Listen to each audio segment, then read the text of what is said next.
Were you really sure about the first investment you did? I mean, coming into the ecosystem, I'm this very aggressive one-time thinker. I just want to make something happen.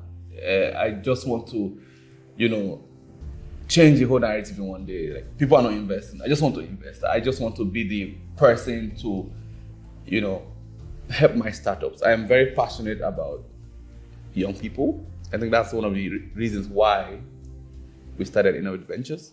Then it was called Ennovate Hub. And I see very promising ideas. I see very promising products, but they didn't have that capital to really go to market. And that kind of gave me this kind of frustration. And at that point, I feel like, I'm just going to invest my money blindly, of course. So, because the only time I was thinking that, you give them the money and the startups already have an idea of how they're going to use it. So, because I believed in them, So, when, you put in your money and maybe the next day you see the startup in Zanzibar.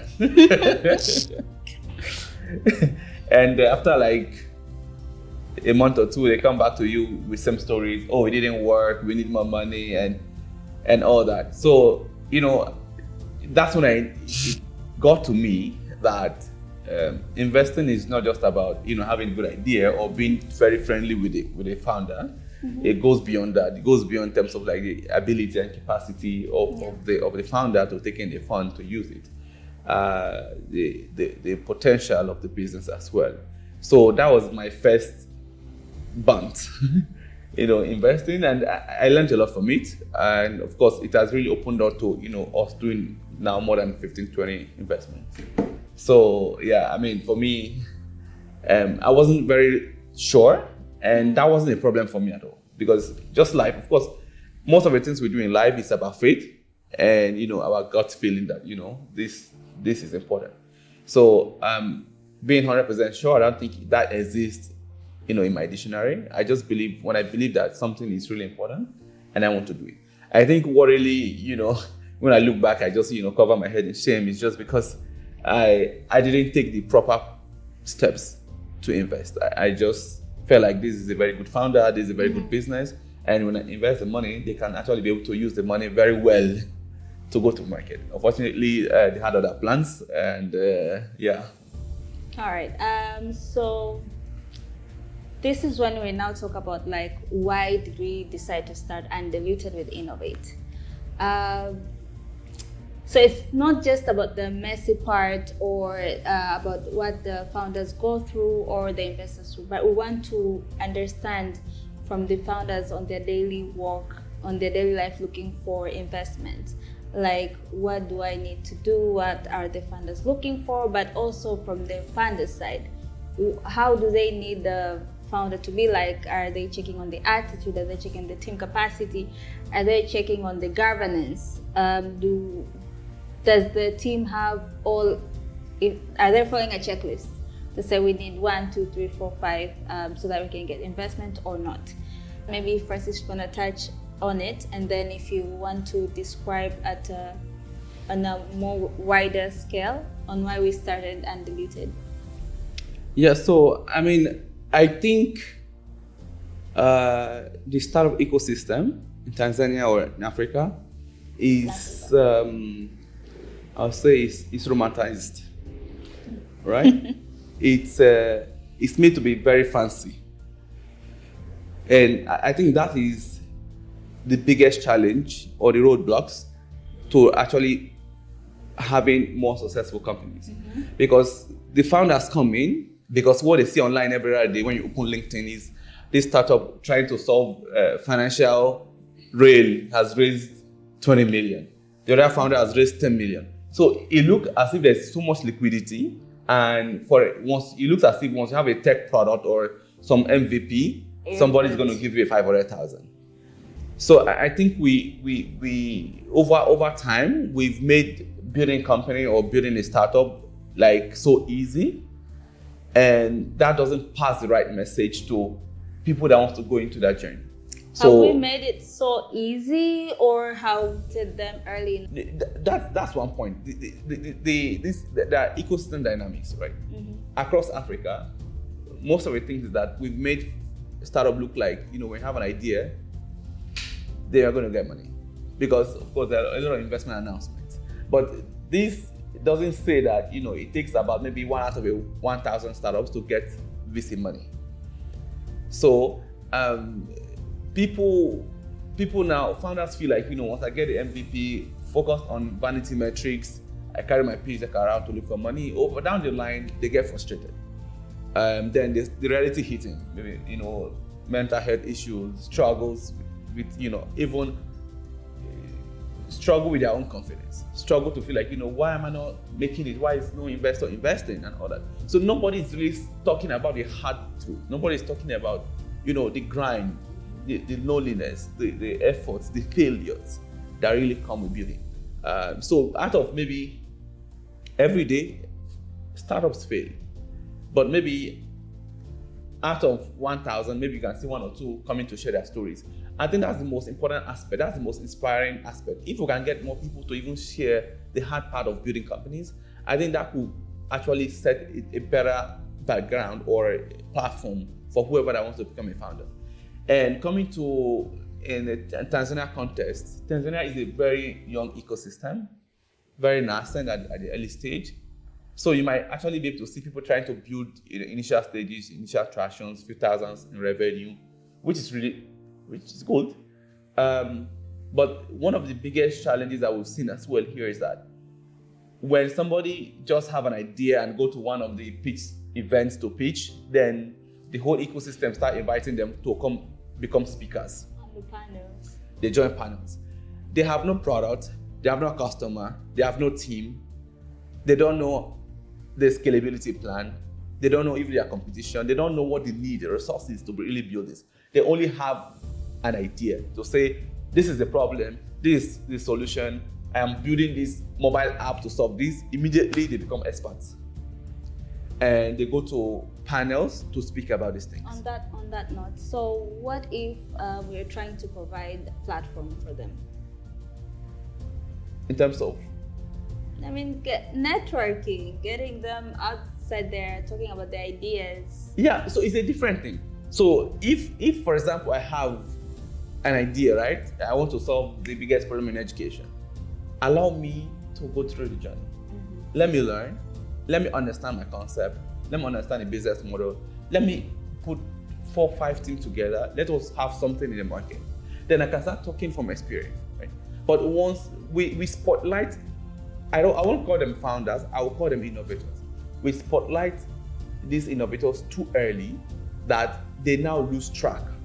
Because once you start inviting them to big stages to speak when they have no business, then you are taking them from 1 to 100. So they feel like, I've made it and, I can demand anything. But that's already where they start losing track. And that has really become, I'll call more like some sort of like a virus in the ecosystem. So what we're trying to do with the Undiluted is now to bring real founders to talk about the real challenges. Stories. The success, the failure, and everything. They come in as a package when you're building a company. Mm-hmm. So we want to be able to really sit down with these entrepreneurs and be able to have those real talk about your journey, your first failure, your second failure, your challenges, how do you navigate about that. We want to kind of document these real talks, real stories that can be able to inspire the next wave of founders to understand that building a company as a startup is not a bed of roses, and it's not a gateway to having quick money. It's not a get-rich-quick scheme.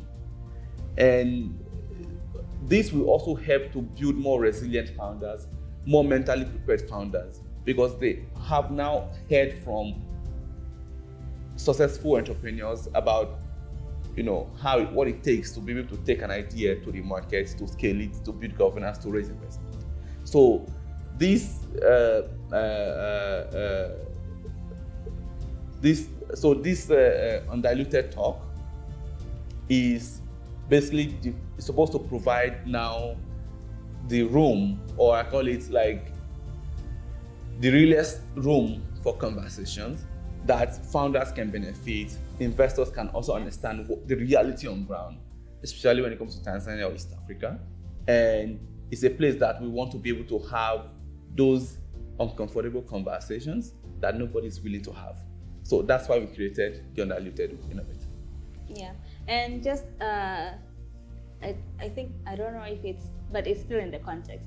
So as you were speaking, I just remember that I had a call earlier, and one of our partners is also an investor, complaining about a founder and now investors are chasing the founders. Investors are looking to where they have to invest in, but when they are asking for things like documentations and stuff, or to get meetings with these founders, it has been very hectic to get to these founders. So what do you think is a problem? I mean, we understand they might be busy with doing their daily activities and whatnot, but why is it so hard now to get founders to sit down and talk to the investors? Are they running away from something? They're not ready yet?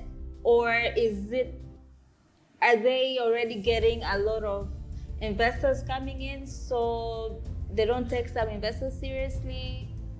I fail to understand. No, I mean, it's different dynamics, different scenarios for different people. But one thing is, fundraising on its own is a job. So the first point is that for solo founders, it's harder to raise, or it's harder to keep relationship with investors than maybe we have 2-3 co-founders. Because if I'm a solo founder, that means I have to check on my team, I have to check on the compliance, I have to check on revenue growth, I have to check on other friction, then I have to talk to investors because I have to do everything. So sometimes it can be very overwhelming. Sometimes I have to prioritize some things over the other, even if they're all important, but because I'm just one person. So this could be one of the biggest challenges. But another challenge is sometimes founders do not understand, they don't have discipline. I might be raising like maybe some couple of thousands of dollars, and maybe anytime I become comfortable, I slow down my relationship with investors, even when I've not closed my round, because I feel like, oh, there's enough cash flow. So when I start running out of cash, then it becomes, I start like, start looking for investors, and that's not a good relationship strategy when you want people to invest. Like I mentioned, investment is a relationship. It's not a sprint. One of the things that most of the founders do is that I want to raise because I don't have cash. I have to raise today. It has to be this month. So when you start having those on and off relationship with investors, that's already going to break that. That doesn't contribute to, getting more appetite or confidence from investors. So even if you want to close around maybe in 6 months, in 12 months, it's very important to continue to keep your investors up to date, continue to share information, resources, so that they have this information to be able to make decisions. So that's another dynamics. Another aspect is that sometimes founders just do not have the documents, so they don't know how to say it. So they don't know how to say it, and maybe they have to take time to figure it out. Maybe hire someone to do them, or figure out how they can get some solutions to it before they get back to the investor. But they cannot openly go to the investor to say we don't have this ready. So these are some of the things that could potentially derail founders from keeping in touch with the investors. So these are the kind of conversations that we'll be having with founders, investors, and other key stakeholders in the startup/investment ecosystem in Tanzania and Africa at large through Undiluted with Ennovate. Thank you. See you.